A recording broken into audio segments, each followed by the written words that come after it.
Pourquoi certains n'auraient pas tout? Il y en a qui n'ont rien. Ça fait l'équilibre.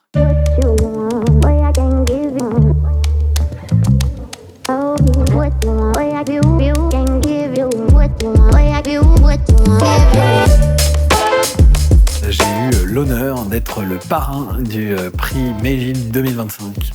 C'est formidable, j'ai été particulièrement flatté d'avoir l'occasion de rencontrer des étudiants aussi vifs, aussi complets, aussi brillants. Le secteur immobilier est aujourd'hui au carrefour de transformations majeures liées aux enjeux environnementaux, économiques et réglementaires. Dans ce contexte, les entreprises ont besoin de juristes stratèges et agiles afin d'anticiper les risques et de créer de la valeur.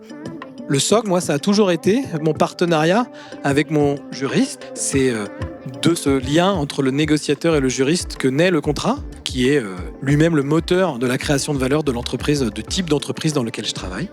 Aujourd'hui, on va bien au-delà. On embrasse cette transformation avec une force hyper importante. Il y a une clarté qui est née dans notre service juridique et qui nous permet, à nous, d'aborder le futur avec le plus grand optimisme.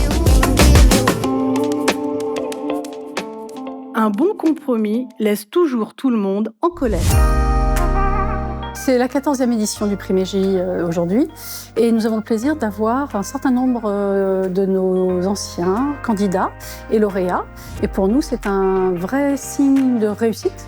J'éprouve énormément de plaisir à revenir au prix Meiji, à rencontrer tous les gagnants du prix et aussi à revoir les professionnels qui viennent à ce qui est devenu maintenant un important rendez-vous.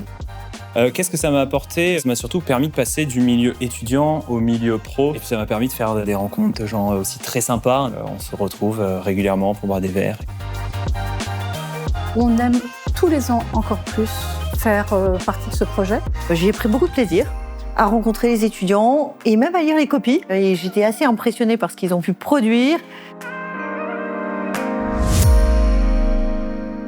La grande cuisine des beaux commerciaux est fondée sur 2 règles classiques dans l'art culinaire. C'est dans les vieux pots qu'on fait les meilleures soupes, ce qui n'interdit pas de s'aventurer dans la nouvelle cuisine. On a une très très grande fierté puisque le lauréat cette année, c'est Paul Dutilleul, de la promotion du Master 2 droit notarial de Nancy. Le prix Meiji, c'est une expérience assez unique, assez atypique. On se confronte à un véritable problème juridique qui est concret, qui est pratique. C'est plutôt un casse-tête, mais c'est plutôt stimulant intellectuellement. Au début, j'étais un peu stressé, mais quand je suis arrivé dans la salle, les jurys ils avaient tous le sourire, donc c'était très plaisant.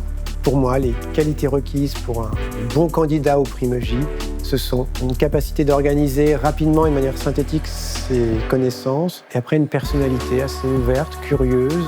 Alors, il y a évidemment une qualité d'expertise, mais il y a également tout ce qu'on appelle les soft skills, qui sont la personnalité, l'engagement, les valeurs.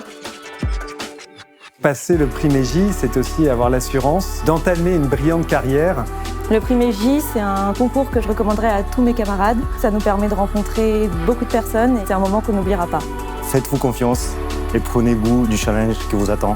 Vous n'allez pas le regretter. C'est une occasion assez unique qui est proposée à des étudiants. Ne ratez pas cette occasion.